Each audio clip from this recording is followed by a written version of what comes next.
ये पूरा बोला दोबारा से बोलो। हाँ, बोलिए। नमस्कार, मैं डॉक्टर रवि प्रकाश आपका लाइव प्रोग्राम में स्वागत करता हूं।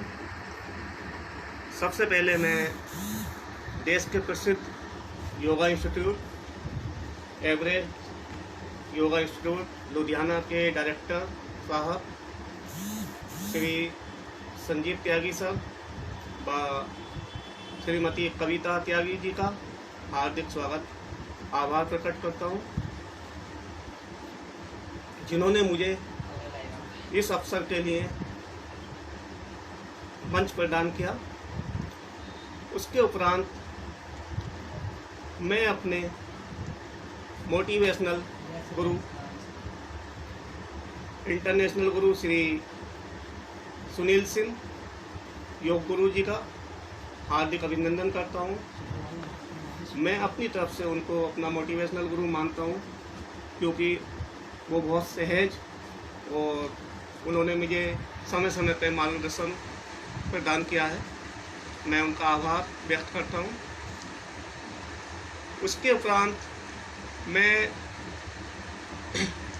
अपने सभी फेसबुक फ्रेंड्स और योग एवं नेचुरोपैथी विद्या के महारथी सर्वश्री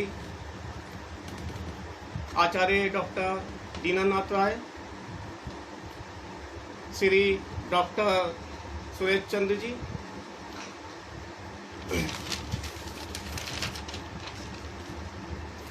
doctor Rajesh Batra sir, doctor NK Mishra sir, doctor Anurag Kapil, doctor Aryan Mittal ji, yoga guru Narendra Singh ji, doctor Ram Hari Meeran ji का आभार प्रकट करता हूं, जो फेसबुक के माध्यम से बेहतर से बेहतर स्वास्थ्य शिक्षा लोगों को देते आ रहे हैं।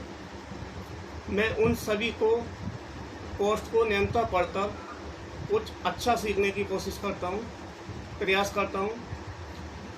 इसके साथ ही मैं सभी मित्रों से अनुग्रह करता हूं कि वे भी इन सभी सिद्धजनों की पोस्ट व सलाह का अनुकरण करें और उनसे लाभान्वित हो। अब बात आती है जो कि मुझे सब्जेक्ट दिया गया है, डायबिटीज़ मैनेजमेंट। तो डायबिटीज़ मैनेजमेंट के बारे में मैं बात करने से पहले मैं आपको बता देना चाह रहा हूँ कि मैंने फेसबुक के माध्यम से पिछले काफ़ी समय से लॉकडाउन पीरियड में कई सारी पोस्ट लिखी हैं। एक सीरीज लिखी है डायबिटीज़ पर, जो एक क्रम से है। उसमें मैंने जो भी कुछ क्रम दिया है उसको इस तरीके से दिया है कि उसमें किसी भी तरीके की ड्रग्स औषधि का प्रयोग नहीं किया गया है। उसको आप देख सकते हैं, उसको मैंने 12 भागों में लिखा है। उसमें 11वें भाग में एक्यूप्रेशर ट्रीटमेंट और 12वें भाग में कुछ अंतिम प्रयास किया गया है, जिनसे कि जो लोग प्राकृतिक चिकित्सा को पूरी तरीके से नहीं अपना पा रहे हैं या बहुत ज़्यादा व्यस्त रहते हैं, वे लोग होम्योपैथिक चिकित्सा के माध्यम से लाभ प्राप्त कर सकते हैं। मैंने अपनी पोस्टों में प्राकृतिक चिकित्सा के बारे में संपूर्ण ज्ञान देने का प्रयास किया है। अब मैं आपको ये बताना चाहता हूँ कि डायबिटीज मैनेजमेंट या लाइफस्टाइल मैनेजमेंट, ये दोनों मेरे अकॉर्डिंग एक ही सिक्के के दो पहलू हैं। हम देखते हैं, आम आदमी ये समझता है कि हमें क्या है, डायबिटीज़ मैनेजमेंट करना है, डायबिटीज़ मैनेजमेंट करना है, लेकिन वह यही नहीं सोचता कि diabetes management is equal to lifestyle management. अगर हम अपने लाइफस्टाइल को मैनेज कर लेते हैं तो डायबिटीज़ ही नहीं उसके साथ अनेकों बीमारियों से भी मुक्ति पा सकते हैं। आप देखेंगे कि डायबिटीज के बारे में एक सामान्य धारणा है कि हमें मीठा नहीं खाना है, समय पे मेडिसिन खानी है। यानी आम आदमी मेडिसिन का विशेष ध्यान रखता है। वो ये चाहता है कि डॉक्टर के पर्चे पे लिखी हुई मेडिसिन हमें क्रम से खानी है, रेगुलर खानी है, उसमें किसी भी तरीके का कमी ना हो पाए। वे लोग नियम से खाते हैं, हर हफ्ते, हर महीने, 3 महीने में अपने टेस्ट कराते हैं, डॉक्टर्स को मोटी फीस देते हैं। लेकिन क्या कभी हम ये जानते हैं या सोचते हैं कि ये सब होते हुए हम लाइफ स्टाइल को भूले हुए हैं, हम लाइफ स्टाइल को मैनेज ही नहीं कर रहे हैं। प्राकृतिक चिकित्सा बीमारी के मूल पे ही प्रहार करती है। प्राकृतिक चिकित्सा का पहला ध्येय है कि हमें बीमारी के मूल कारणों को बाहर निकालकर उनको दूर करना है। बहुत छोटी सी बात है जो कि हमारे पूर्वज करते आ रहे हैं, लेकिन हम उसको इग्नोर कर रहे हैं। हमारी जीवन शैली अस्त व्यस्त है। अब आप देखिए कि जो हमारे पूर्वज किसी टाइम में कई किलोमीटर तक पैदल चलते थे, हाथ से चक्की से पीसकर आटा खाते थे, अपने सारे काम अपने हाथों से करते थे, मशीनों का समय नहीं था। उस समय वे लोग जो भी खाते थे उसका यूटिलाइजेशन बहुत आसानी से हो जाता था। उन लोगों की पाचन क्रिया ठीक रहती थी, स्वास्थ्य अच्छा रहता था, शरीर की मांसपेशियां सबल रहती थी। लेकिन जैसे जैसे हमारी लाइफ आधुनिक होती चली गई, हमें विशेष मशीनों से लाभ मिलते रहे, तो हमने प्राकृतिक लाभ को छोड़ना शुरू कर दिया। धीरे धीरे हम आगे बढ़ते चले गए और अपनी प्राचीन विरासत को भूलते चले गए। डायबिटीज का मूल कारण जीवन शैली, लाइफ स्टाइल का असंयमित होना है। आप किसी भी डायबिटीज के मरीज के केस हिस्ट्री देखिए, उसकी काउंसलिंग कीजिएगा, आप देखेंगे कि वह व्यक्ति काफ़ी सालों से अपनी जीवन शैली को असंयमित करे हुए है। वो अपनी जीवन शैली को भूल चुका है कि हमें किस तरीके से अपना लाइफ स्टाइल जीना है। मैंने अपने चिकित्सा के काफ़ी वर्षों में देखा है कि किसी भी व्यक्ति का इलाज करना बहुत आसान काम है। हम उनको मेडिसिन दे सकते हैं, एलोपैथिक मेडिसिन से इलाज कर सकता है, होम्योपैथिक मेडिसिन से कर सकता है,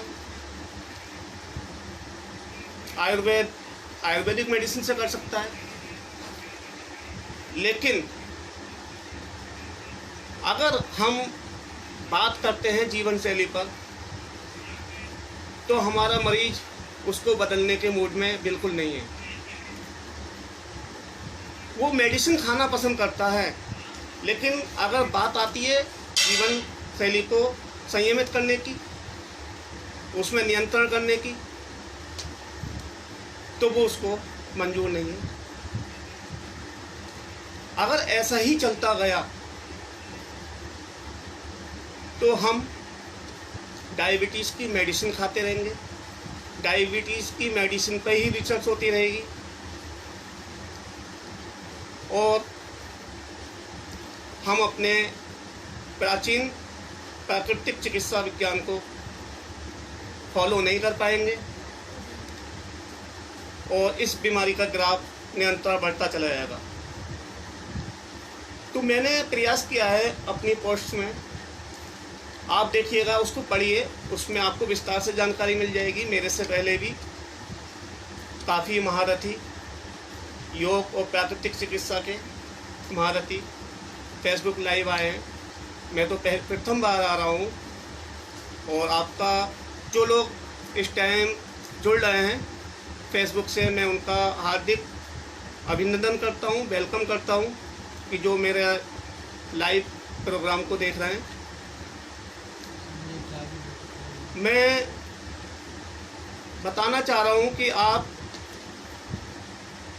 मेडिसिन से ज़्यादा लाइफ स्टाइल, जीवन शैली पे ध्यान दीजिए।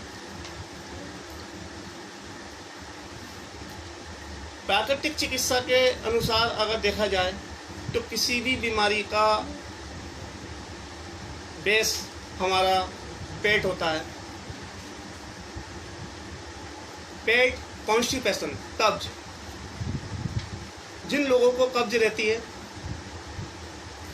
उन लोगों को नाना प्रकार की बीमारियां होती हैं, अनेकों प्रकार की बीमारियां होती हैं। डायबिटीज ही नहीं, हृदय संबंधी रोग, थायराइड, अनेकों बीमारियां कब्ज से होती हैं। सबसे पहले हमें अपने कब्ज को दूर करना है। अब कब्ज को दूर करने का, अब देखिए क्या है, आज के टाइम में क्या लोग कुछ भी खा रहे हैं, बेभूख खा रहे हैं। एक तो हमारा सिस्टम इतना खराब हो चुका है। मैंने कई बार देखा है कि मेरे खुद के घर में कभी मेरी मिसेज से इसमें झड़प हो जाती है। वो कहती हैं कि अब मेरे साथ में खाना खाइए, बच्चों के साथ में बैठकर खाना खाइए, भोजन करिए। अब मैं उनसे ये कहता हूँ कि जब मुझे भूख लगेगी मैं तभी भोजन कर पाऊँगा। ये सिस्टम एक अजीब सा सिस्टम है। इस सिस्टम में देखा जाए कि परिवार में 5 लोग हैं, 5 लोगों को ऐसा नहीं है कि एक ही टाइम में उनको भूख का एहसास हो, लेकिन सिस्टम ऐसा है कि 5 लोग खाने की टेबल पर बैठेंगे और 5 लोग एक साथ भोजन करेंगे। जब हमें भूख नहीं लग रही होती है तो हमारा सिस्टम फिजियोलॉजिक फंक्शंस नियमित रूप से नहीं कर पाता है। हमारा डाइजेस्टिव सिस्टम उस खाने को पचाने के योग नहीं होता है।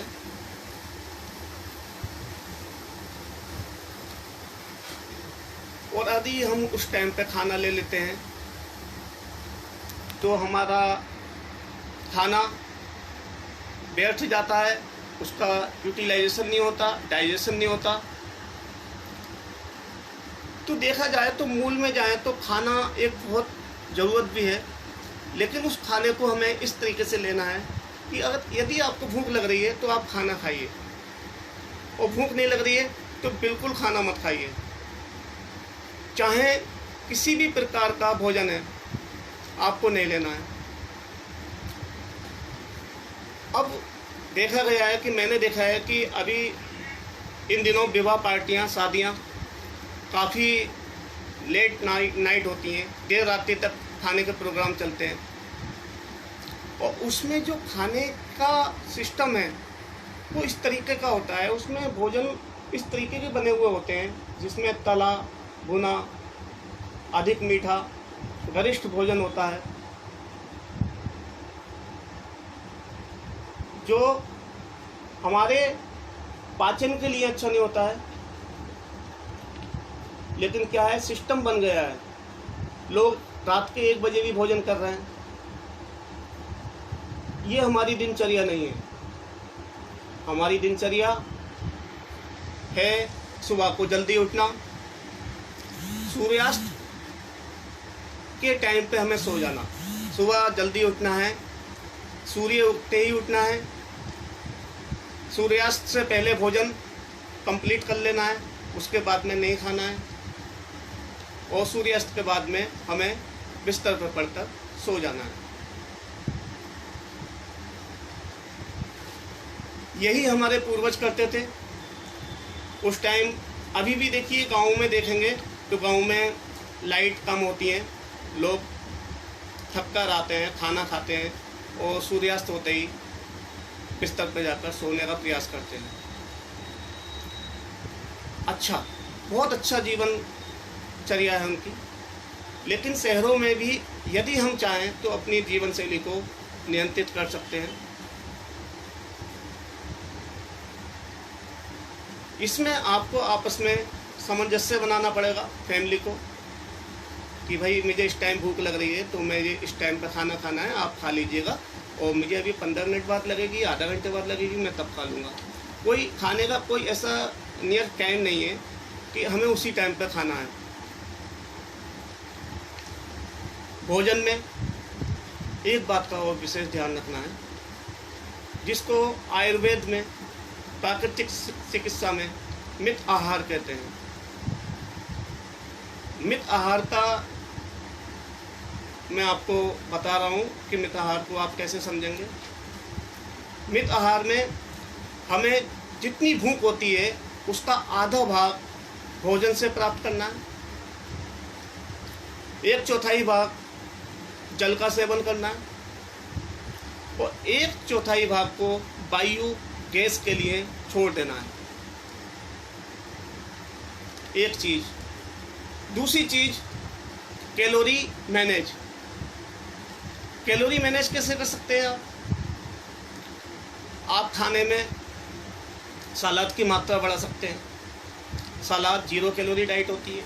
सलाद में फाइबर्स होते हैं, रेसे होते हैं जो कॉन्स्टिपेशन को दूर करते हैं, कब्ज को दूर करते हैं। कैलोरी लेस होती है। अच्छे विटामिन्स और मिनरल्स होते हैं जो हमें बीमारियों से बचाते हैं। आप जब भी खाना लेने के लिए तैयार हो तो एक बड़ी सी प्लेट सलाद की बना के रख लीजिएगा। अब खाना आ रहा है, आप उसको सलाद को खाइए, चबाते जाइए, उसको चबाते जाइए। खाने को एक आदत डालीजिएगा कि खाना जितना स्लो खाएंगे, कम स्पीड में खाएंगे, उतने ही खाना हम कम खाएंगे और कैलोरी की बचत कर पाएंगे।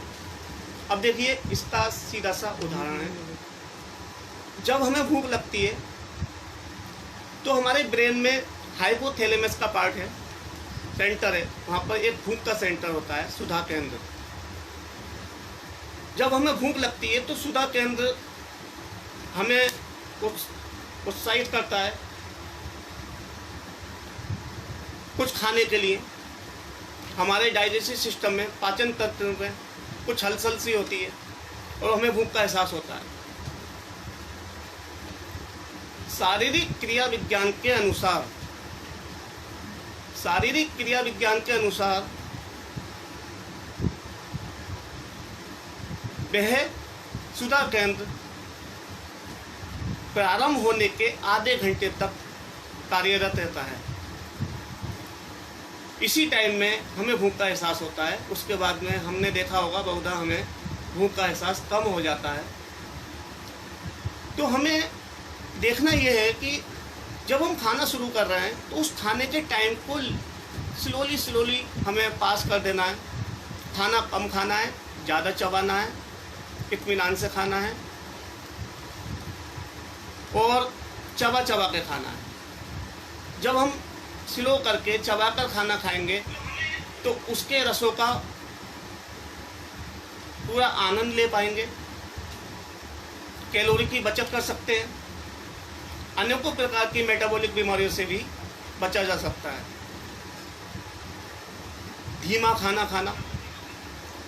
अच्छा, एक बात और है कि जब हम खाना खाते हैं तो टीवी देख रहे होते हैं या किसी से बात कर रहे होते हैं, मोबाइल पे बात कर रहे होते हैं। इस तरीके का खाना खाना स्वास्थ्य की दृष्टि से बेहतर नहीं है, क्योंकि अब आप समझ सकते हैं कि जब हम खाना खा रहे हैं तो खाने का कलर, खाने का रंग क्या है, उसका फ्लेवर क्या है, उसमें से किस तरीके की सुगंध आ रही है, उसको अगर हम देखते हुए खाने का प्रयास करेंगे तो हमें एक आनंद की अनुभूति होगी। वो सुगंध, उसके कलर हमारे मस्तिष्क में जाकर खाना पचाने के लिए प्रयुक्त एंजाइम्स का सिक्रेशन करेंगे। तो हमें यही देखना है कि खाना जब भी खाएं तो हमें खाने को देखकर खाना है, यानी खाने पे ही केंद्रित होकर हमें खाना लेना है। ऐसा नहीं है कि हम खाना खा रहे हैं और बहुत जल्दी में निपट जाए, ऐसा नहीं है। मैंने मोस्टली देखा है, मैं मुरादाबाद में रहता हूँ और मैं करीब 20 वर्षों से मुरादाबाद में एक फ़िटनेस सेवा देता आ रहा हूँ। यहाँ पर एक्सपोर्टर्स हैं और उनसे मुझे बड़ा प्यार मिलता है और उनका मैं पर्सनल फिटनेस ट्रेनर भी हूँ। काफ़ी अच्छे स्वभाव के लोग हैं, लेकिन जब भी बात जीवन शैली पे आती है, मैं निरंतर उनको योगाभ्यास कराता हूँ, निरंतर फिटनेस ट्रेनिंग देता हूँ, निरंतर उनकी काउंसलिंग करता हूँ। लेकिन जब भी बात लाइफ स्टाइल मैनेजमेंट पे आती है तो वहाँ वो लोग कोऑपरेट करने में कमी कर देते हैं। मैं उनको बताता हूँ कि यदि आप चाहें दवाई मेदांता से खा लीजिएगा, चाहे एशियन हॉस्पिटल से खा लीजिएगा, किसी भी बड़े मल्टी स्टार हॉस्पिटल के या मेडिसिन सेंटर की आप सेवा ले सकते हैं, लेकिन डायबिटीज़ आपको नहीं छोड़ेगी। और मैं देखता आ रहा हूँ कि लोग औषधि पर औषधि की मात्रा बढ़ाते जा रहे हैं, लेकिन डायबिटीज़ का बैलेंस नहीं हो पा रहा है। डायबिटीज़ का ग्राफ उनकी जब जांच कराते हैं तो निरंतर वो सामान्य नहीं हो पाता है, जबकि मेडिसिन की मात्रा काफ़ी बढ़ चुकी होती है। मैं उनको बताता हूँ कि आप कितनी भी मेडिसिन की मात्रा बढ़ा लीजिएगा, आपको अपनी जीवन शैली में परिवर्तन करना ही होगा। खाली व्यायाम करना जीवन शैली में परिवर्तन नहीं है। व्यायाम के साथ में आहार, खान पान पे विशेष ध्यान देना है। इसके साथ ही एक बात और है, मैं आपको बताना चाह रहा हूँ, मेटाबॉलिक बीमारियों की एक खास वजह और भी है जिसको मैंने गौर किया है। जो लोग सकारात्मक होते हैं, पॉजिटिव सोच रखते हैं, उन लोगों को बीमारियों से निजात मिलती रहती है। वो बीमारियों के दायरे में कमी से आते हैं। ऐसा क्यों? ये बहुत खास विषय है, मैं आपको बता रहा हूँ। डायबिटीज़ पे आपको बहुत सारी जानकारी मिल जाएगी। मैं भी आपको डायबिटीज़ के लक्षण भी बता दूँ, जबकि मैंने बता रखा है कि आपको डायबिटीज़ के लक्षण के लिए कोई भी डॉक्टर बता भी देगा कि भूख कम लगती है, भूख ज़्यादा लगती है, पेशाब बार बार होता है, रात्रि में पेशाब लगता है, बार बार पेशाब को जाते हैं, अधिक प्यास लगना, हाथ पैर में झुंझुनी होना। मैं इस सब्जेक्ट को सिर्फ उसी चीज़ पर ला रहा हूँ कि आपको डायबिटीज़ मैनेजमेंट या लाइफस्टाइल मैनेजमेंट, ये दोनों एक सिक्के के पहलू हैं। इस चीज़ को आप समझ लीजिएगा और यही आपका एक प्रिंसिपल है जिससे आप डायबिटीज़ से मुक्ति पा सकते हैं। नहीं तो आप मेडिसिन का सहारा लेकर सालों तक मेडिसिन खाएंगे, लेकिन कोई परिणाम नहीं निकलने वाला है। एक बात मैं आपको साझा कर रहा हूँ, प्री डायबिटिक, मेरे आर्टिकल्स में प्री डायबिटिक का काफ़ी जिक्र किया है मैंने। प्री डायबिटिक वह कंडीशन है कि जिसका हम लोगों को पता ही नहीं चलता कि हम प्री डायबिटिक हैं। देखा ये गया है कि लोग निरंतर खाते पीते रहते हैं, कहते हैं भाई हम तो ठीक है, हमें डायबिटीज़ कहाँ से हो जाएगी। पेट बढ़ रहा है, टोन का आकार बढ़ रहा है, शरीर शिथिल हो रहा है, मांसपेशियाँ ढीली हो रही हैं, लेकिन खान पान अपना आनंद पूर्वक चल रहा है। वहाँ आपको ये देखना है कि खान पान को आपको कंट्रोल करना है। प्री डायबिटिक होने के कई कारण हैं। हम प्रोसेस्ड फूड के बहुत आदी हो चुके हैं। डिब्बा बंद खाना, प्रोसेस्ड फूड, बाजारू खाना, bread, biscuit, pastry, chow mein, burger, momos, इस तरीके के बहुत से खाने हैं जो हम बाजार से मंगा कर खाते हैं। क्या आप जानते हैं ये खाना संतुलित है, बैलेंस डाइट में आता है? मैं कहता हूँ नहीं। इस खाने में सबसे पहले तो आप देखिए, अगर बर्गर ले रहे हैं तो बर्गर के एक छोटे से पीस में इतनी ज़्यादा कैलोरी होती है जो आपको 4 रोटियां खाने से नहीं मिलेगी। आप बर्गर का पीस खा रहे हैं, आप खाना खाने के बाद में बर्गर खा रहे हैं, पेस्ट्री खा रहे हैं, खाना खाने के बाद में तरह तरह की मिठाइयाँ खा रहे हैं, तो उससे अपनी कैलोरी का ग्राफ बढ़ा रहे हैं। आप देखिए, खान पान में सबसे पहले तो हमें प्रोसेस्ड फूड को हटाना होगा। अब आप एक बात समझिएगा, जितने भी प्रोसेस्ड फूड होते हैं, डिब्बा बंद खाने होते हैं, इसमें सबसे पहले तो आप देखिएगा इतनी अधिक मात्रा में प्रिजर्वेटिव पड़े हुए होते हैं कि ये खाना सड़ता ही नहीं। आप ब्रेड को देखिए, ब्रेड सड़ेगी नहीं। वाइट ब्रेड एक पॉइजन है, मैदा एक पॉइजन है। मैं कहता हूँ कि ये बहुत बड़ा पॉइजन है। आप देखिए ब्रेड को देखिए, ब्रेड कभी नहीं सड़ती है, 3 दिन भी फैक्ट्री से आएगी, सड़ेगी नहीं। आप रोटी बना कर रख दीजिएगा, दूसरे दिन खराब हो जाती है। खाना बना के रखिए, रात सुबह बनाएंगे शाम तक खराब हो जाएगा, रात को बनाएंगे सुबह तक खराब हो जाएगा।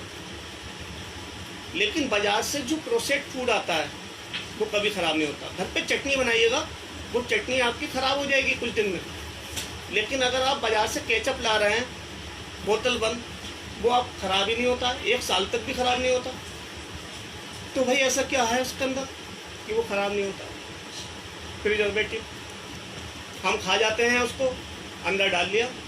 डालने के बाद में क्या होता है, हमारे जो सिस्टम में, हमारी बॉडी के अंदर, जो डाइजेस्टिव सिस्टम के अंदर लैक्टोबैसिलस और इसी तरीके के अनेकों मित्र जीवाणु, हेल्दी बैक्टीरियाज होते हैं जो हमें स्वास्थ्य प्रदान करने में महत्वपूर्ण भूमिका निभाते हैं।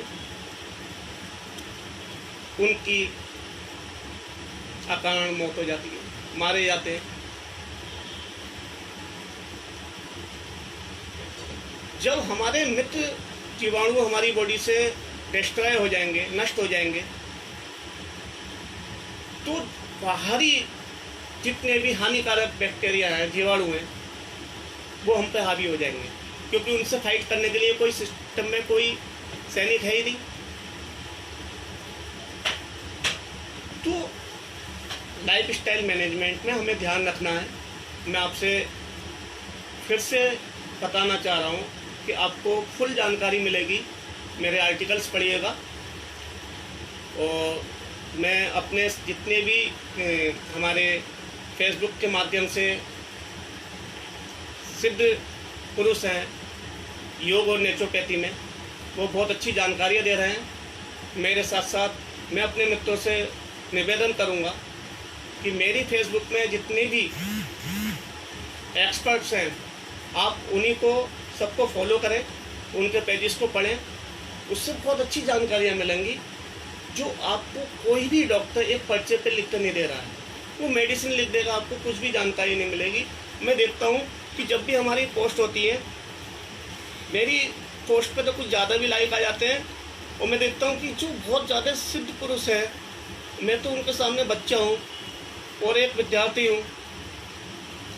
उनकी पोस्ट को पढ़ के जब मैं देखता हूँ, मैं निरंतर पढ़ता हूँ उनकी पोस्ट, और उससे मैं लाभ प्राप्त कर रहा हूँ, निरंतर कुछ सीखने की कोशिश कर रहा हूँ। लेकिन अधिकांश लोगों को मैंने देखा है कि उनकी फेसबुक से मित्र के रूप में जुड़ चुके हैं, लेकिन पेज को लाइक करना उसको पढ़ना दूर की चीज़ है। जब मैं लाइक्स देखता हूँ तो लाइक्स की संख्या कम होती है, और फेसबुक फ्रेंड्स में जब मैं देखता हूँ कि कितने लोग हैं तो उसमें कई हज़ार लोग होते हैं, लेकिन वहाँ जो अपना अनुभव बांट रहे हैं बिना किसी मोल के, वहाँ पर काफ़ी कम लोग दिखाई देते हैं। मैं गौरव महसूस करता हूँ कि मेरी फेसबुक से जिन लोगों का नाम लिया था उनके अतिरिक्त बहुत सारे लोग ऐसे हैं जिनको मैं इस समय आपको व्यक्त नहीं कर पा रहा हूँ। बहुत अच्छा ज्ञान देते हैं, उनको आपको सुनना चाहिए, उनको पोस्ट को पढ़ना चाहिए। सिर्फ टिक लगाने से, लाइक करने से काम नहीं चलता है। आप लाइक करिए, उसको पूरा पेज को पढ़िएगा, उससे आपको हो सकता है कि कुछ ऐसी जानकारी मिल जाए कि जो जिस डॉक्टर की आप मेडिसिन खा रहे हैं वो आपको नहीं दे पा रहा है। आप देखिएगा, मैं आपसे अनुग्रह कर रहा हूँ इस चीज़ के लिए। अब मैं आपको बता रहा हूँ कि डायबिटीज़ को आप मैनेज करने के लिए मेडिसिन का सहारा लें, इस बात से मैं सहमत नहीं हूँ, क्योंकि डायबिटीज़ को आप मेडिसिन से कभी भी नहीं मैनेज कर सकते। डायबिटीज़ को आप मैनेज नहीं कर सकते। मेडिसिन खाते रहेंगे, डायबिटीज़ का लेवल थोड़ा सा हल्का सामान्य होता रहेगा, लेकिन जबकि आप लाइफ स्टाइल आपका बिगड़ा हुआ है और वो लाइफ स्टाइल आपके ऊपर हमेशा गलत प्रभाव दे रहा है, वो आपको चेंज करना है। अपना खान पान, अपनी दिनचर्या, उसमें सुधार करना है। और अगर आप ऐसा नहीं कर रहे हैं, आप सालों साल मेडिसिन खा रहे हैं, तो आप अपना बहुत बड़ा नुकसान कर रहे हैं। ये मैं आपको बिल्कुल साफ तौर से बता रहा हूँ। ये मेरा वर्षों का अनुभव है। जितने लोग मेडिसिन खा रहे हैं और मेडिसिन के ऊपर डिपेंड हैं, वो अपना शुगर के लेवल को देखते हैं कि हमारा शुगर का आज इतनी वैल्यू आई है, फास्टिंग इतनी आई है, खाना खाने के बाद का इतना आया, 3 महीने का जो जांच होती है वो इतनी आई है, इसको देखते हैं। लेकिन ऐसा नहीं है। मैं मेडिसिन लेने के खिलाफ नहीं हूँ। जो लोग मेडिसिन ले रहे हैं वो मेडिसिन लेते रहें, मैं खुद भी मना नहीं करता हूँ, क्योंकि मेडिसिन छोड़ना एक बहुत कठिन कार्य है। जो पॉसिबल है, जीवन शैली को पूर्णतः स्वीकार करता, उसमें नियंत्रण करने के उपरांत, जब तक कि हम 3 से 6 महीने अपना जीवन शैली को नियंत्रित नहीं कर देते हैं, मैं आपको दावा करता हूँ 3 से 6 महीने आप लाइफ स्टाइल को नियंत्रित कर दीजिएगा। उसके बाद में आप देखिए कि आपको किसी भी चीज़ की ज़रूरत नहीं पड़ेगी। आप स्वयं के अपने डॉक्टर बन जाएंगे।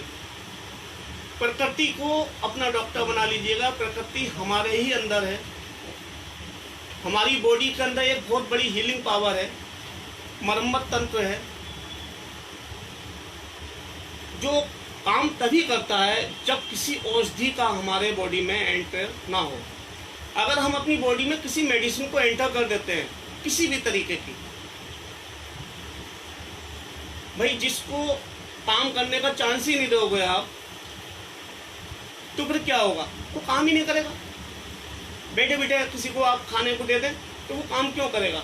हमारा सिस्टम काम ही नहीं करता है।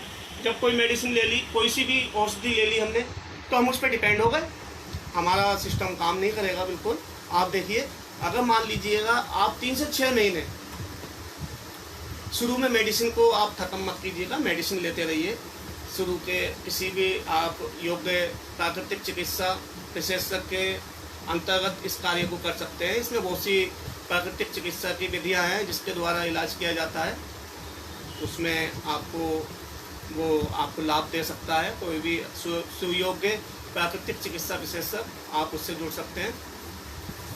उससे जुड़ने के उपरांत आप देखिए 3 से 6 महीने का मैं आपको टाइम बता रहा हूँ। 3 से 6 महीने में आप प्राकृतिक चिकित्सा को अनुकरण कीजिएगा, प्रकृति के अनुरूप कार्य करिएगा, प्रकृति के अनुरूप खान पान करिए। किसी भी तरीके का ऐसा कार्य न करें जो प्रकृति के अनुकूल ना हो। आप थोड़ा सब्र कीजिएगा। ये सवाल जो है आपको ऐसा रिजल्ट देगा कि आप खुद अचंभा करेंगे कि भाई मेरा शुगर तो बिल्कुल नॉर्मल है, मैं मेडिसिन भी नहीं खा रहा हूँ, ज़रूरत ही नहीं है मेडिसिन की। लेकिन इसके लिए आपको थोड़ा सा संयम बरतना होगा। संयम बरतेंगे तो आपको लाभ होगा। मैं यहाँ पर आपको एक्यूप्रेशर वगैरह के जो पॉइंट्स वगैरह हैं उसके बारे में भी बता सकता हूँ, लेकिन मैं मेन जो एक खास बिंदु है जीवन शैली का उस पर ही बात करने जा रहा हूँ, क्योंकि मैंने अपने अनुभव में देखा है कि हम किसी भी चिकित्सा विधि से क्षणिक लाभ ले सकते हैं, कुछ समय के लिए लाभ ले सकते हैं, लेकिन आना तो हमें अपने प्राकृतिक जीवन पर ही है। प्राकृतिक जीवन पर आ जाएंगे तो हम बिल्कुल स्वस्थ हो जाएंगे, बड़ा आनंद मिलता है। लोग मेरे से कहते हैं अरे भाई आप तो, मैं खाने बैठता हूँ तो लोग मुझसे कहते हैं अरे डॉक्टर साहब आप तो खाते हो तो बच्चों की तरह खाते हो, छीन छीन के खाते हो, इतना टाइम लग जाता है खाने में, अरे इतने में तो जिन्हें कितने काम नहीं बैठ जाते हैं। क्या करा जाए? मैं एक ज़माने से मेरा खान पान यही है कि मैं बहुत धीमा खाता हूँ, स्लो खाता हूँ, कम खाता हूँ, लेकिन कम खाने में भी मुझे बड़ा आनंद मिलता है। मैं उस खाने के कलर को, उसकी सुगंध को, उसके जायके को, उसके माइक्रोफोन तक उसके जायके को आनंद लेता हूँ। मैं जब चबाता हूँ किसी कोर को तो लास्ट में जो उसका अनुभव होता है, उसका जो जायका होता है, उसका स्वाद होता है, वो बहुत अलग होता है। आपने एक कोर मुंह में डाला, चबा के सटक गए, आप देखिएगा उसको चबाइए 32 बार। कहने का मतलब ये नहीं है, आप चबाइए उसको, 32 से ऊपर भी जा सकता है। आप उसको चबाते रहिएगा, चबाते चबाते आपको विशेष आनंद की अनुभूति होगी। आप रूखी रोटी का निवाला ले लीजिएगा, आप कोई विशेष डिश ना हो, आप देखिए मेरी बात को आजमाकर, एक रोटी, सूखी रोटी का एक निवाला ले लीजिएगा, उसको मुंह में डाल के आप चबाना शुरू कर दीजिए, और चबाते चबाते आप देखेंगे कि उसमें जायका निरंतर बढ़ता जा रहा है। अंतिम टाइम में उसका जायका ऐसा महसूस होता है कि जो आपने कभी ना लिया हो। तो मैं आपको ये चीज़ बता रहा हूँ, आप इस पर काम कर सकते हैं। इसके अलावा मैं आपको एक ख़ास बात और बताने जा रहा हूँ, जो जिन लोगों को डायबिटीज़ नहीं है, मेरा मेन मुद्दा उन पर है कि जिनको डायबिटीज़ नहीं है। मैंने अपनी होम विजिट पर देखा है कि जिनको डायबिटीज़ नहीं थी उनको मैं आग्रह कर रहा हूँ, उनको इंडिकेशन दे रहा हूँ कि देखिए आप थोड़ा सा कंट्रोल कर लीजिएगा, अपनी लाइफ स्टाइल को मैनेज कर लीजिएगा। लेकिन उन लोगों ने नहीं किया और रिजल्ट के रूप में उनको भी डायबिटीज़ हो चुकी है। मुझे बड़ा दुख होता है। मैं कहता हूँ कि मैं इन लोगों से इतना प्यार करता हूँ कि शायद एक अपने परिवार की तरह समझता हूँ। मैं नहीं चाहता कि मैं उनके घर पर जाता हूँ, होम विजिट देता हूँ, एक मोटी फीस लेता हूँ उनसे, तो मैं ये नहीं चाहता उस घर के और मेंबर और सदस्य किसी भी बीमारी से ग्रसित हों।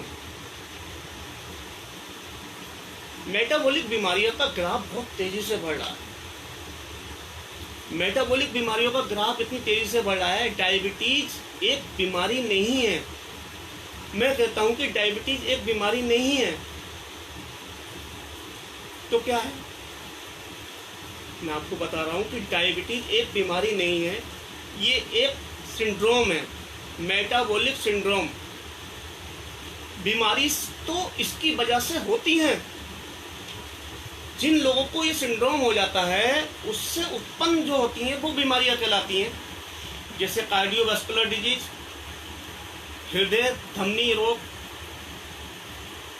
जिसमें हृदय की धमनी, हृदय की नसें सख्त हो जाती हैं, उसमें एथीरोमा हो जाता है, जमावट हो जाती है।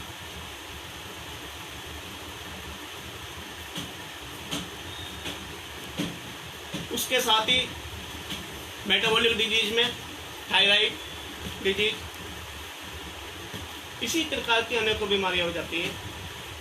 और देखिए, जिन लोगों को डायबिटीज होती है उनको कितनी सारी बीमारियों से जूझना पड़ता है, सभी जानते हैं। मैं उनको थोड़ा सा बस रिमेम्बर कराना चाह रहा हूँ कि देखिए, जो लोग डायबिटिक होते हैं, आप ऊपर से आ जाइए, ब्रेन से आ जाइए। आप ब्रेन की जो मेमोरी पावर होती है वो लेस होती चली जाती है, धीमे धीमे करके आपकी याददाश्त बहुत धीमी हो जाती है।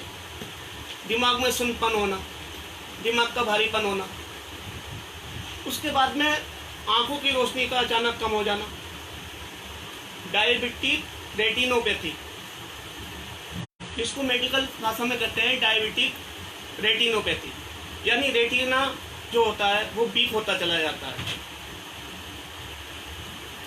एक बीमारी और होती है आंखों की, जिसको बोलते हैं मैकुलर डिजेनरेशन। उसमें जो आंखों का जो मैकुला होता है वो धीमे धीमे डिस्ट्रॉय होने लगता है, नष्ट होने लगता है, और इंसान धीमे धीमे करके अंधापन का शिकार हो जाता है। अगर किसी व्यक्ति को डायबिटीज है तो मैकुलर डिजेनरेशन बहुत अधिक मात्रा में होगा। उसके बाद में आप आइए, आपको डायबिटिक न्यूरोपैथी, नसें कमज़ोर हो जाना, नसों में झुंझुनाहट होना, हाथ पैर सो जाना, हाथ पैर कांपना, हाथ पैरों में हीट निकलना, आग निकलना। बहुत से मरीज बताते हैं कि हमारे हाथों में से, हाथ पैरों में से आग नहीं खत्म होती है, मुंह का लगातार सूखता रहना। और उसके साथ में एक बहुत खतरनाक बीमारी है, कार्डियोमायोपैथी, दिल की बीमारी है। दिल के मसल्स सख्त हो जाते हैं, उनकी फ्लेक्सिबिलिटी कम होती चली जाती है। जब उनकी फ्लेक्सिबिलिटी कम होती शुरू हो जाती है तो वो पूरी तरीके से काम नहीं कर पाता है। लचक कम होने की वजह से उसका फैलना सुकड़ना, उसमें थोड़ी सी लगाम लग जाती है, हार्ट की परेशानियां बढ़ जाती हैं, पैल्पिटेशन, घबराहट, दिल का धड़कना, बहुत सारी समस्याएं। ये सब चीज़ें आपको डायबिटीज से फ्री में मिल जाती हैं। आप इस पर ध्यान दीजिएगा, और मैं ये चाहता हूँ कि मेरे सभी मित्र और जितने भी मेरे ट्रेनीज हैं और मेरे पेशेंट्स हैं, मैं उनसे दोबारा से विनती करता हूँ कि मेडिसिन से ऊपर सोचने की कोशिश करें, स्वास्थ्य संबंधित आर्टिकल्स को पढ़ें, स्वास्थ्य संबंधित बुक्स उनको भी पढ़ने के लिए अपना समय निकालें। मेरे फेसबुक फ्रेंड्स हैं, उनमें बहुत सारे ऐसे फ्रेंड्स हैं जिन्होंने बहुत अच्छी बुक्स लिखी हैं। आचार्य डॉक्टर दीनानाथ राय, उनकी स्वास्थ्य संबंधित बुक्स आप पढ़ सकते हैं, आपको बहुत अच्छा ज्ञान मिलेगा। इंटरनेशनल योग गुरु सुनील सिंह जी, उन्होंने बहुत सारी बुक्स लिखी हैं, उनके आप बुक्स पढ़ सकते हैं। डॉक्टर राजेश बत्रा जी बहुत अच्छा कार्य कर रहे हैं नेचुरोपैथी के क्षेत्र में, और उन्होंने एक बुक निकाली है वेलनेस केयर के नाम से, और वर्ल्ड फेमस बुक है वो। आप उसके सदस्य बन सकते हैं, उससे जुड़ सकते हैं। वो बुक आपको काफ़ी जानकारी दे सकती है, मैं उसको प्रमोट करता हूँ आप लोगों के लिए। आप उससे जुड़ जाइए और उसके आप सदस्य बन सकते हैं, वो आपको निरंतर मिलती रहेगी। उसमें अच्छी जानकारियाँ होती हैं, आपको अलग से बुक्स लेने की जरूरत नहीं पड़ेगी। उसमें इतनी जानकारियाँ मिलेंगी आपको योग के बारे में, जीवन शैली के बारे में, और प्राकृतिक चिकित्सा के बारे में, हर्बल मेडिसिन के बारे में, आपको उसमें काफ़ी सारी जानकारियाँ मिल जाएंगी। तो आप उससे जुड़ सकते हैं। इसके साथ मैं आपको पुनः आग्रह कर रहा हूँ कि आप प्लीज़, मैंने 12 भागों में जो मैंने आर्टिकल्स लिखे हैं फेसबुक पर, आप उसको क्रम वाइज पढ़िएगा। पार्ट 1 से पढ़िए, चाहे आप उसको लाइक मत कीजिए, मुझे लाइक से कुछ नहीं है, आप लाइक मत कीजिएगा, उसको पढ़िएगा। वो मेरा वर्षों का अनुभव है जो मैंने उसमें लिखा है। आप उसको पढ़िए, क्रम से पढ़िएगा। आप क्रम से पढ़ेंगे 12 पार्ट तक आने की ज़रूरत नहीं पड़ेगी आपको। लास्ट के जो 2 भाग हैं 11 और 12, उसकी आपको ज़रूरत ही नहीं पड़ेगी, क्योंकि उसमें मेडिसिन का जिक्र है। एक पार्ट में एक्यूप्रेशर चिकित्सा का और दूसरे पार्ट में होम्योपैथिक चिकित्सा का मैंने जिक्र किया है। आपको उसकी ज़रूरत नहीं पड़ेगी, आप नीचे से ही पढ़ते जाइए और आप उसको फॉलो कीजिएगा। फॉलो करने के बाद में आप देखेंगे कि आप खुद अपने आप को समझ जाएंगे, अपने स्वास्थ्य को समझ जाएंगे, अपनी शरीर की आवश्यकताओं को समझ जाएंगे। तो आपको अपने आपका बॉडी का फ्रेंड बनना है, अपने शरीर का दोस्त बनना है, मित्र बन जाइए। आप समझ लीजिएगा ज़रूरत क्या है। भूख है तो खा लीजिएगा, नहीं है तो मत खाइए। ऐसा नहीं है कि प्यास नहीं लग रही है आपको, किसी दोस्त के पास में गए, कोल्ड ड्रिंक आया, आपने झट से पी लिया। प्राकृतिक चिकित्सा के अनुसार आप देखिए कि भूख प्यास का बहुत बड़ा कारण है। आप बिना भूख बिना प्यास आप खाना लेते रहेंगे तो निरंतर बीमार पड़ जाएंगे। खान पान में आपको संयम रखना है। अनाज पूरे चोकर सहित, आपको पूरे चोकर सहित अनाज लेना है। मैदा कतई नहीं लेना, मैदे को बिल्कुल नहीं लेना है। मैदे से बना हुआ खाना नहीं लेना है। बेसन नहीं लेना है, बेसन भी रिफाइंड होता है। रिफाइंड आइटम को आप अपने खाने से हटा दीजिए। जो चीज़ कुदरती रूप में नेचुरल फॉर्म में है उसको वैसे ही खाइएगा। गेहूँ को पूरा चोकर सहित, चने को चोकर सहित खाइए। चने का आप आटा ले लीजिएगा, आपको कुछ खाना है तो चने का आटे का बना लीजिएगा। दालें आपको बिना छिलके वाली नहीं खानी है, तभी अगर मन कर रहा है तो आप खा लीजिएगा, लेकिन स्वाद के लिए।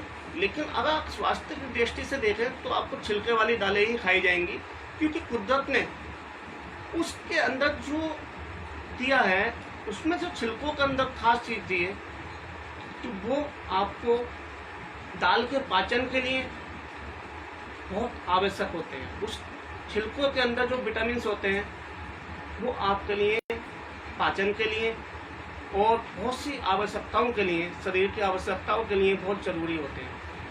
छिलकों को ना फेंकें, किसी भी खाने के छिलकों को ना फेंकें। आप छिलके सहित खाना खाइए, दालें खाइए, गेहूं का आटा, दलिया, सूजी। इसके अलावा फलों को, मैं फलों के जूस के बहुत खिलाफ हूँ। मैं ये कहता हूँ कि आप फलों का जूस मत लीजिए, आप फल खाइए।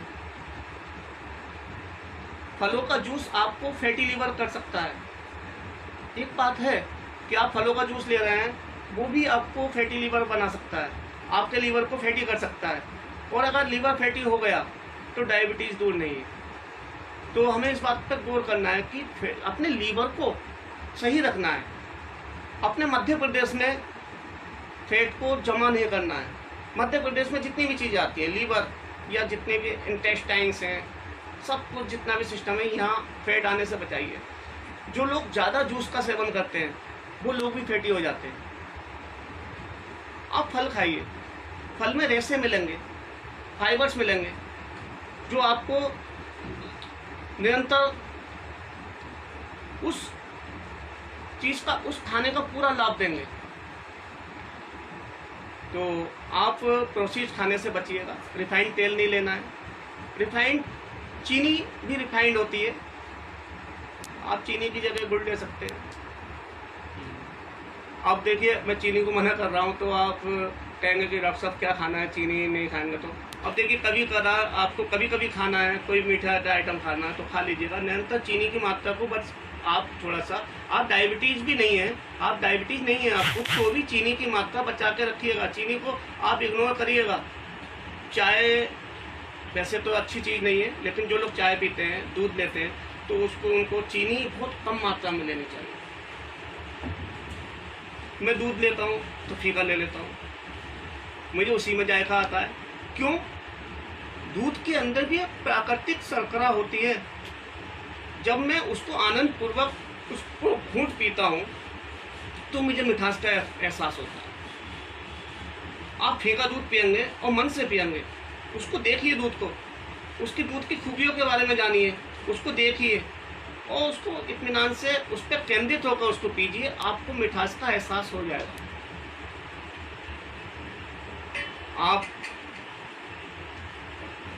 इस संबंध में कार्य कीजिए। और देखिए, मैं खान पान के बारे में आपको बता रहा हूँ, तो खान पान की बहुत सी आदतें ऐसी हैं। मैं पुनः जो लोग मेरे से जुड़ रहे हैं, मैं उनका हार्दिक अभिनंदन करता हूँ कि जो मेरे प्रोग्राम को देख रहे हैं। संजय त्यागी सर और उनके साथ सभी जितने भी लोग हैं, मैं उनको हार्दिक आभार व्यक्त करता हूँ। डायबिटीज़ के संबंध में एक बात और,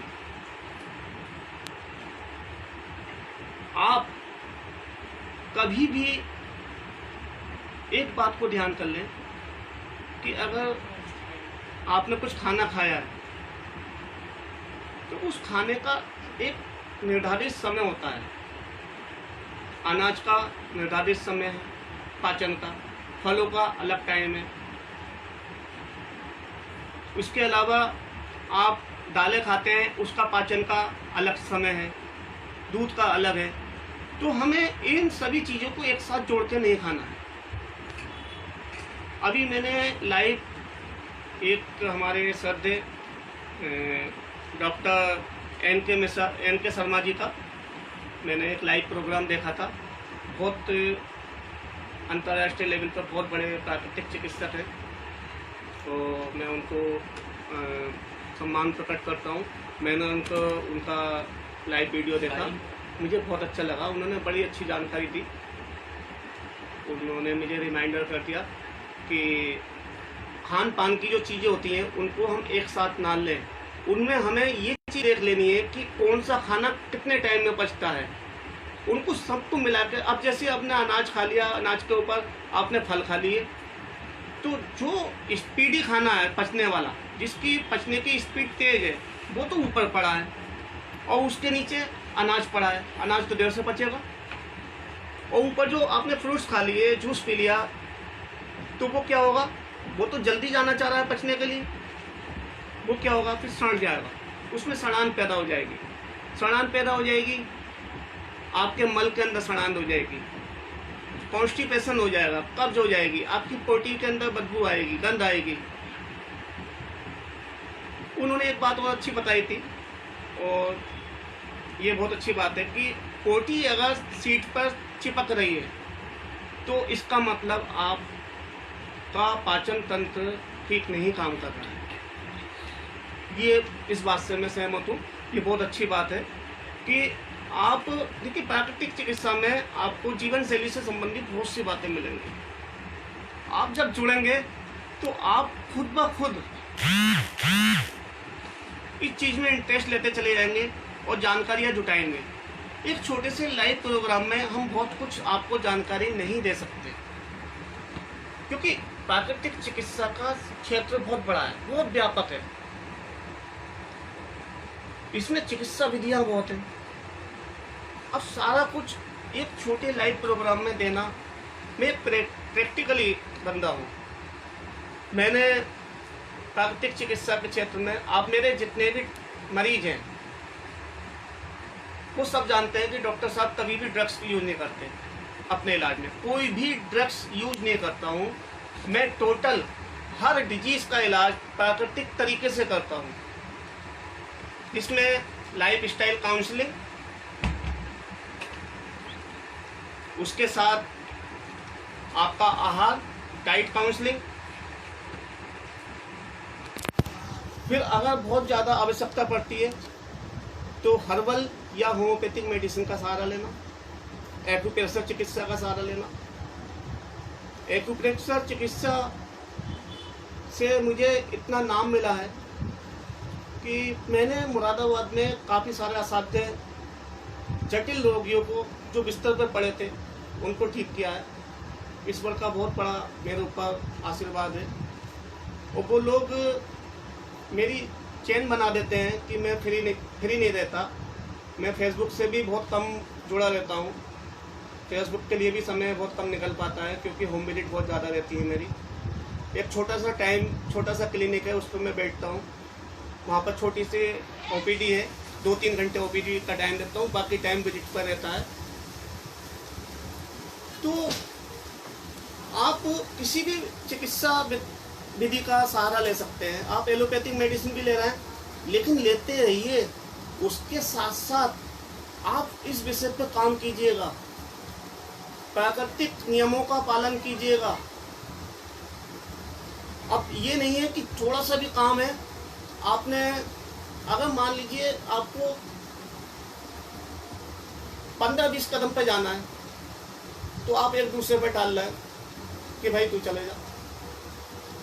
आपका बाजार थोड़ी सी दूर में है, तो आप बाइक से जा रहे हैं, ऐसा मत कीजिए। आप देखिए अपने शरीर का यूज कीजिए। हमारे बॉडी के अंदर जितने जॉइंट्स हैं, प्रकृति ने जॉइंट्स इसलिए बनाए कि इसको मूव करते रहो। ये इसलिए नहीं बनाए कि इसको मूव भी मत करो। कि जॉइंट्स बनाने का ये देखिए, हाथ की उंगलियों के जॉइंट्स हैं, यहाँ है ये, ठीक है, ये बोन है, कोनी, तो यहाँ सब ये जॉइंट्स हैं, घुटने के जॉइंट्स हैं। तो इसलिए बनाए कि ये निरंतर चलते रहें, एनर्जी को यूटिलाइज करते रहें, खर्च करते रहें। ऊपर से जो एनर्जी आ रही है उसका आपका संचय नहीं हो पाएगा, वो धीमे धीमे करके खर्च होती जाएगी। आप जो भी खाते रहेंगे उसका यूटिलाइजेशन होता चला जाएगा, और आप विभिन्न प्रकार की मेटाबॉलिक बीमारियों से बचे रहेंगे, जिसमें डायबिटीज भी है। तो दोस्तों, समय हो रहा है, और मैं ये समझता हूँ कि और थोड़ा सा शायद संजीव सर थोड़ा समय है, या मैं अपनी वाणी को विराम दूँ। जी सर, मैं अभी इंतजार कर रहा हूँ।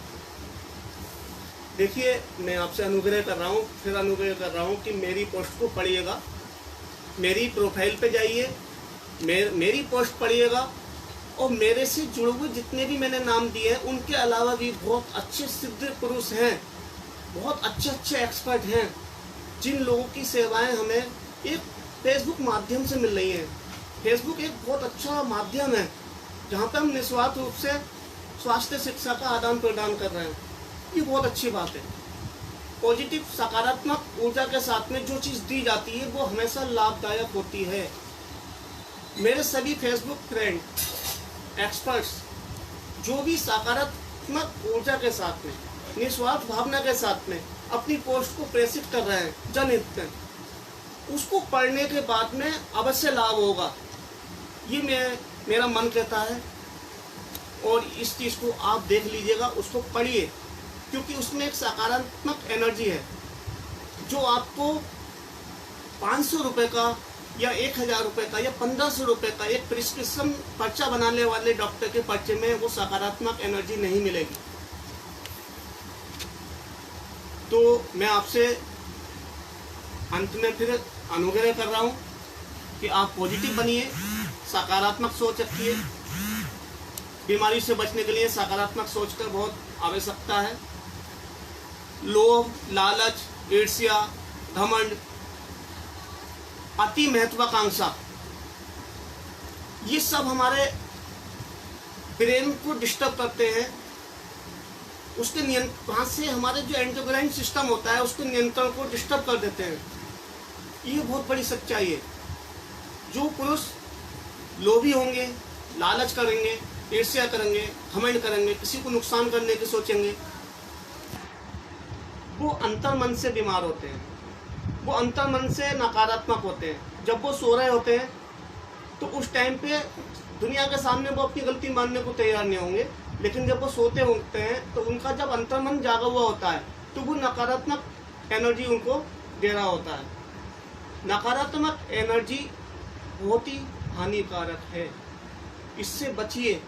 सकारात्मक एनर्जी आपकी बॉडी में है, इंसुलिन भी अच्छा बनेगा, सारे काम अच्छे होंगे, बीमारियों से बचे रहेंगे, पाचन क्रिया अच्छी होगी, सिस्टम अच्छा काम करेगा। ये बहुत खास बात है। तो एक अच्छी पहल है कि हम सकारात्मक बने, पॉजिटिव बने, दूसरों के बारे में अच्छा सोचिए, दूसरों की बीमारी दूर करने के बारे में सोचिए, खुद स्वस्थ हो जाओगे। हमें भूख लग रही है, दूसरा को अगर कुछ खाने के लिए दे रहे हैं, उसको खाते हुए अगर आनंद महसूस हो रहा है तो हम सकारात्मक हो रहे हैं। हमारी बॉडी के अंदर एक अच्छी एनर्जी का फ्लो हो रहा है।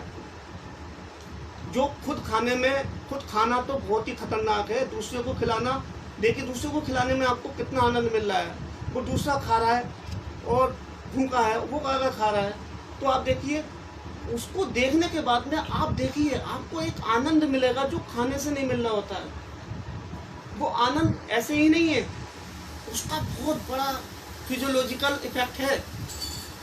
वो आपके फिजियोलॉजिकल फंक्शंस पे बहुत अच्छा इफेक्ट रखता है। जो लोग दूसरों के सुख दुख में पार्ट प्ले करते हैं, दूसरों की कठिनाइयों को समझते हैं, हेल्पफुल होते हैं, वो लोग कम बीमार होते हैं।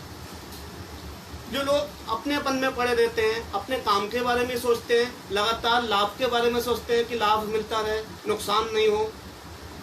अरे लाभ हो गया, नुकसान हो गया, क्या है? लाभ भी हो गया, नुकसान भी हो गया। जब हो गया तो उसको जाने दो। जो पास्ट में जा रहा है उसको पास्ट में जाने दो, प्रेजेंट में जियो। हमेशा आपको वर्तमान में जीना है और अच्छी सोच से जीना है। ये भी एक चिकित्सा है। सकारात्मक ऊर्जा एक चिकित्सा का फार्मूला है। आप इसको आजमाइए, अपनी सोच सकारात्मक पॉजिटिव बना दीजिएगा। धन्यवाद। मैं आपसे यही अपनी वाणी की लगाम देता हूँ। और आप जितने भी सज्जन जुड़े हैं, जितने भी मित्र जुड़े हैं, मैं उनका सभी का हार्दिक अभिवादन करता हूँ, अभिनंदन करता हूँ। पुनः मैं संजीव त्यागी सर का आत्मिक अभिनंदन करता हूँ कि उन्होंने मुझे अवसर प्रदान किया। धन्यवाद, नमस्कार।